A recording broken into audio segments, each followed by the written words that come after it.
Alright, now we're going to start getting rid of some of these walls, and you can see I got to take a shelf and everything else out, so we're going to get started with that now. Alright, going to start by getting switch covers taken off.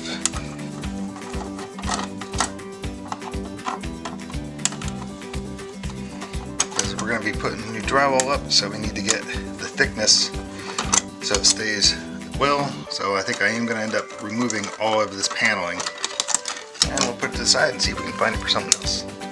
There's one down. And here's another one. For some reason this one is much higher than all the others.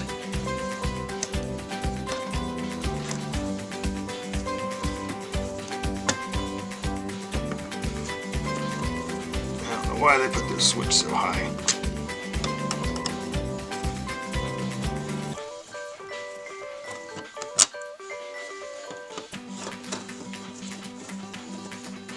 Alright, and that's the last one of the double.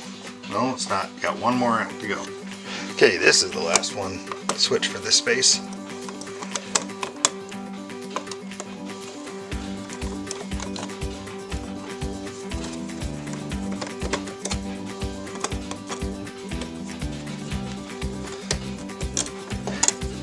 And you might want to know why we did the floor first, but that was just mainly because I needed to get the room. And you can take notice too, in this room there's only light switches. There is no receptacles, so we may have to investigate that. But once I get all the walls tore down, I gotta also figure that out, because that, I don't know what that is. It looks like it just has some kind of low level, like a Cat 5 or Cat 6 cabling in there.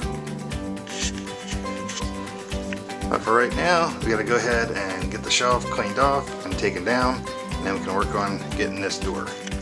I'm not going to show you with me taking the shelf down. It's pretty simple. Clean everything off, take the screws out of the wall, which you can tell is an older shelf because they are all flat tip screws, which makes them great for drills. Alright, you can see I'm making progress.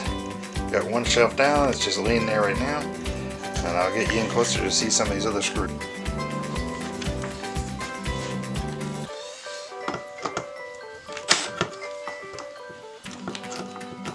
I hate flat tips.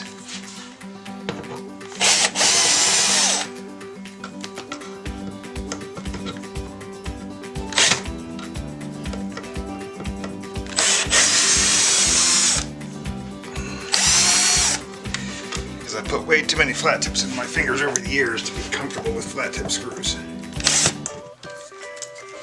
Don't get me wrong, I put Phillips in there too.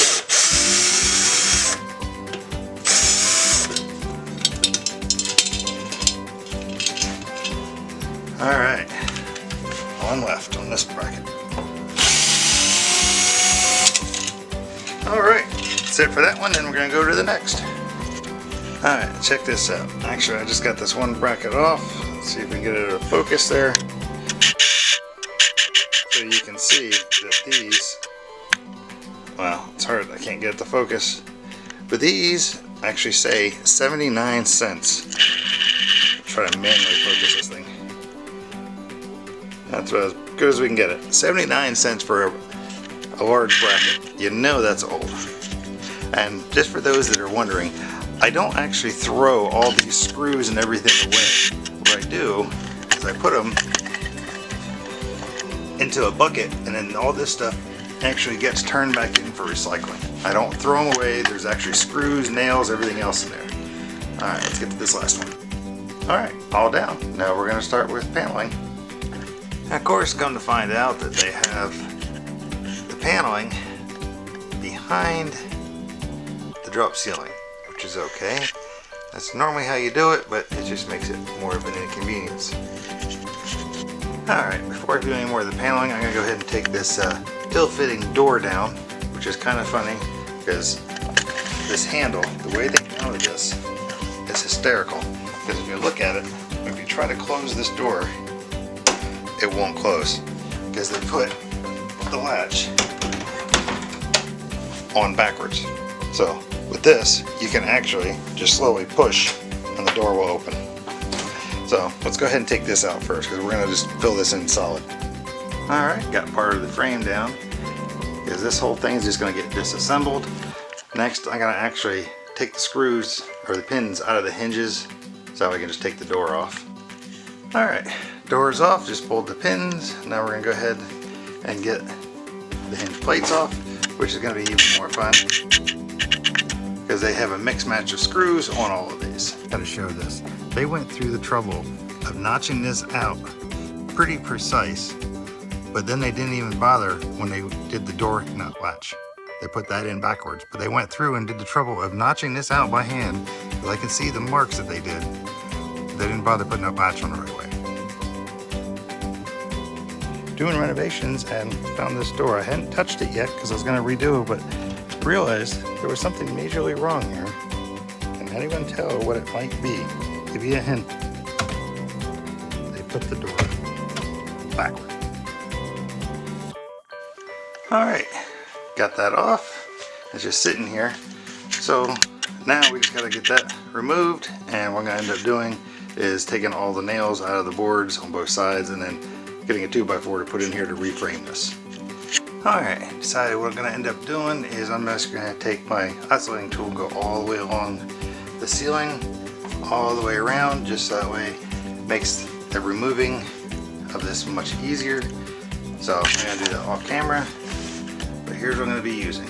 You can tell it's just a nice Harbor Freight cheap tool.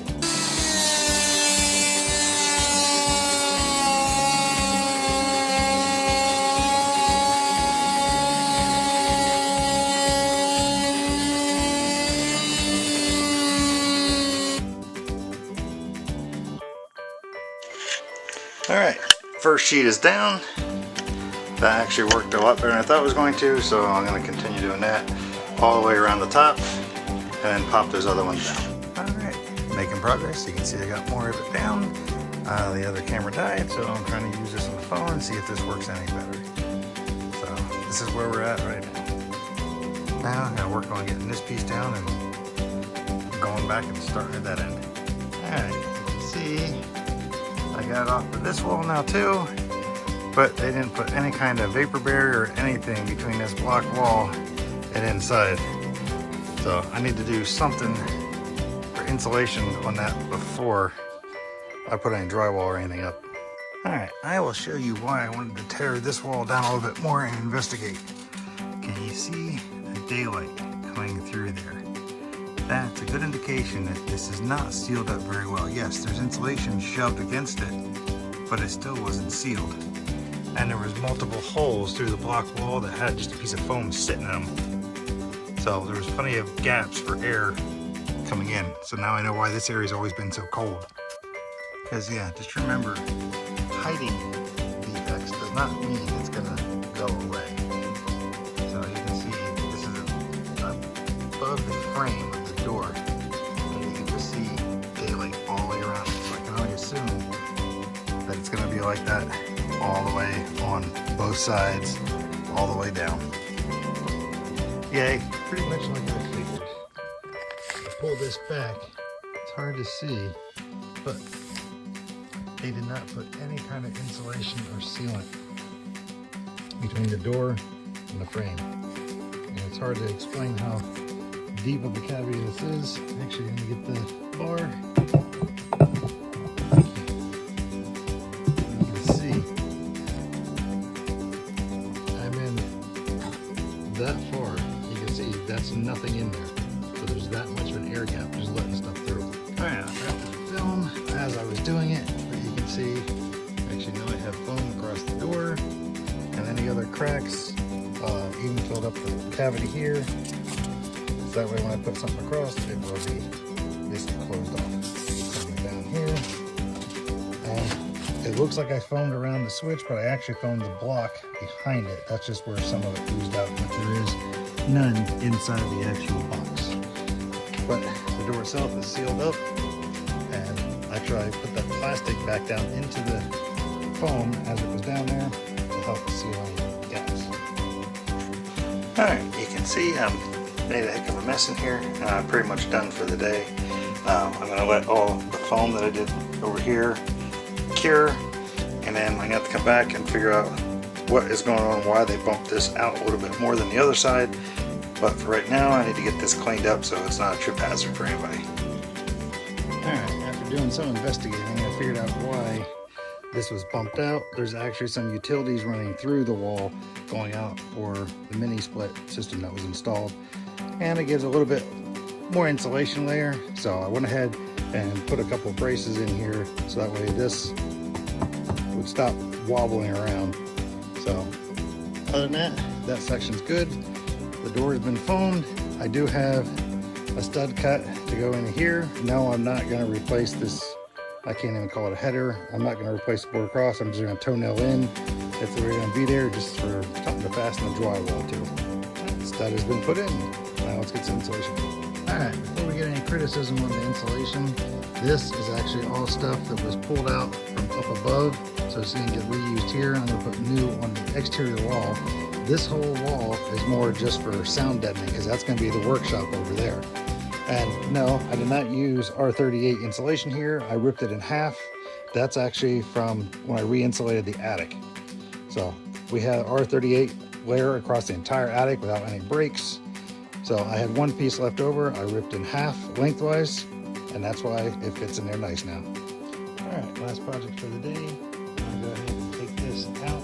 It's actually more just a trip hazard, and it's too wide for a door. And so this is not gonna be there anymore. Flowing floor joint. And there we go, all cut off. Nice and smooth on each side. We happened to hit a nail over here on this side, which was actually pretty unique. So you can see what a nail does to a wood blade. So that one's gone. But, all right, and you can see how much progress was made for the day.